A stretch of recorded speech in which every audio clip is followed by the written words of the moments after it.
घायलवा केहू से काम नाही बा। हमारे नैहरवा बोला सोनायो जानी गौरा गाम नाही बा। हमारो नागवा कमलवा केहू से काम नाही बा।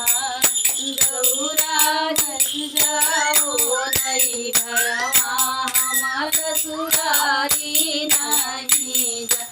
हमारे नैहरवा बोल सखिया सरे गौरा गाम नाही बा। हमारो भूतवा परितवा केहू से काम नाही बा। गौरा मत जाओ नैहरवा हम ससुरारी नहीं जा। बोलिए प्रेम से शंकर भगवान की जय हो, गौरा मैया की जय हो।